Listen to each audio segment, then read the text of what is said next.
Hi, I come from the city of Jos, and one thing you will know about Jos that has rocked Jos for years has been the consistency to which we have religious crisis, clashes between Muslims and Christians, which has occurred over the years. But apart from that, we've had other things like the destruction of the Jos main market. Those are some of the tragedies that have occurred in that land. Today, I want to talk about just Israel, Hamas, as it relates to what I've experienced in opposition to the narrative that is going on about whether it's a political war or it's a religious one. Are we dealing with the religious extremists?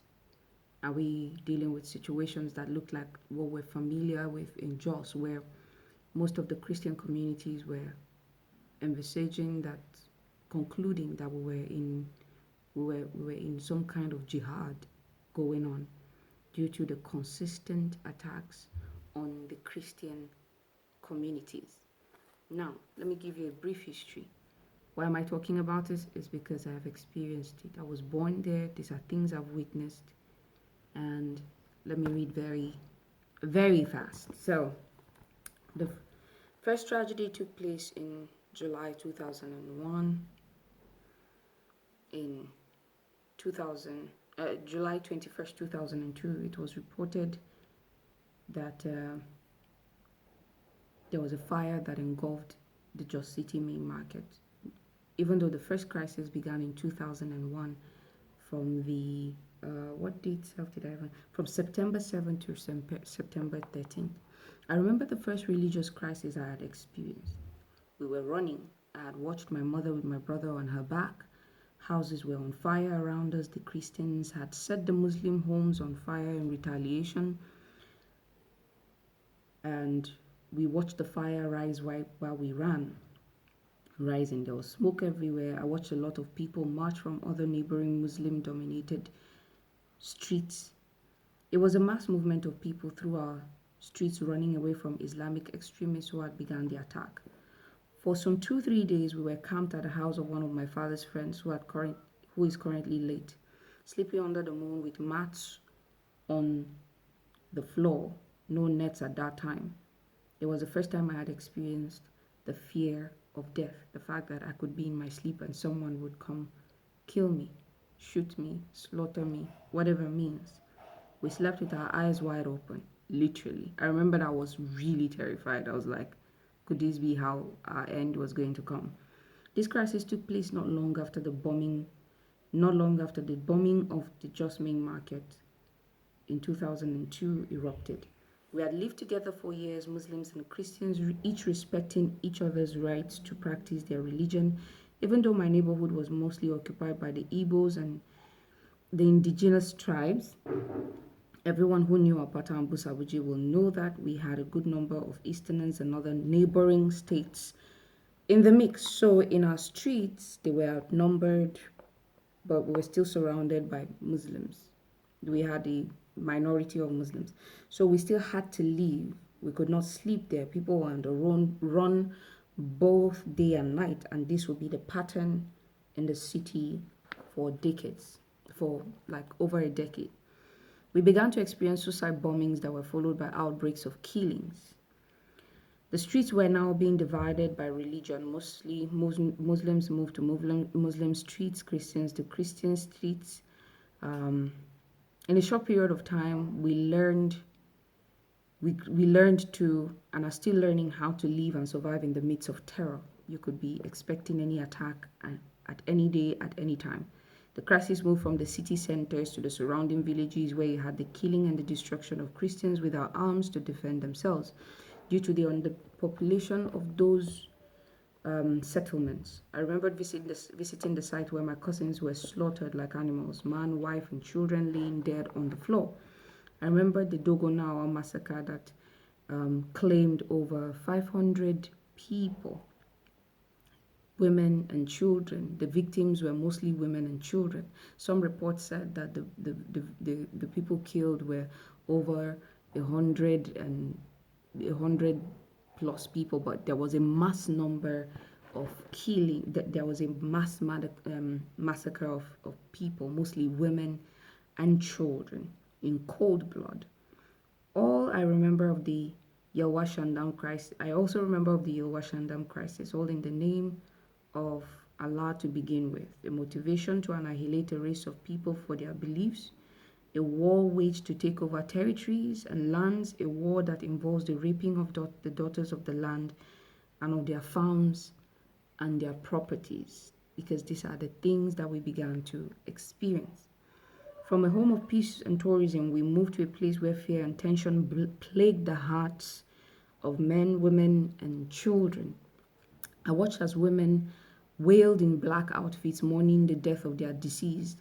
There were those who marched the streets naked, crying for justice for the killing of their children.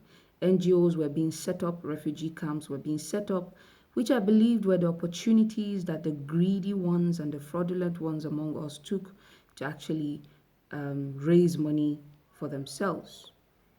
Because NGOs, I think, are set up for such purpose. Till date, the crisis still persists in places like Miango, Birkin-Ladi, Gashish, Mongo, and breakouts in Jos North. This terror took the form of Islamic extremism. It took the form of Fulani herdsmen, it took the form of Boko Haram, and now we have bandits. In the Middle East, we have them as Hamas, considering the fact that the 9/11 attack reminded us of something similar.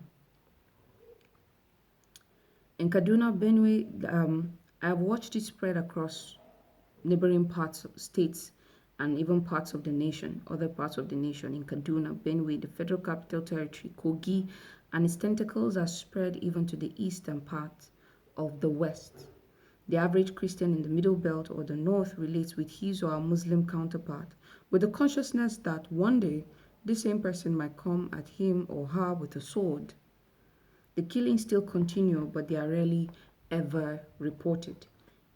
This brings me to the nation of Israel and the current attack on Israel by Hamas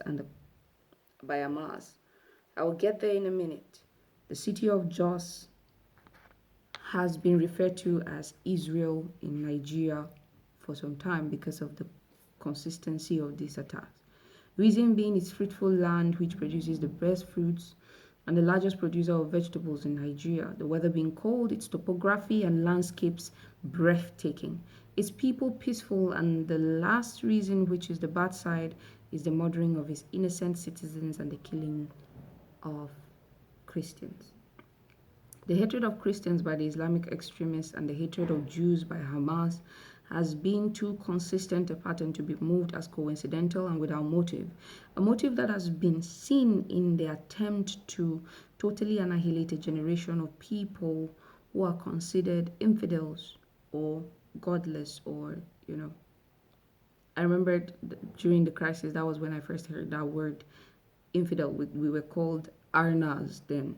Now, to take over their lands, dispossessing them of their inheritance, is what Israel is facing. Violence, evil, and destruction has been used to describe the meaning of Hamas. So why such hate? Why such hate in the name of God for God's people?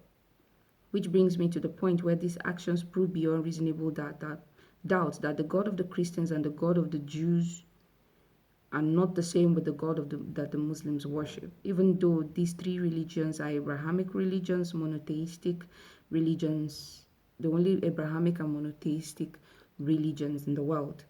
The worship of one God, they say, but we worship one God, they say, but the killing spell that we do not. As a woman from the city of Jos who has experienced this crisis in Jos, I can tell you that every house knows to prepare in anticipation of an impending attack, to arm ourselves with what we can to protect our families.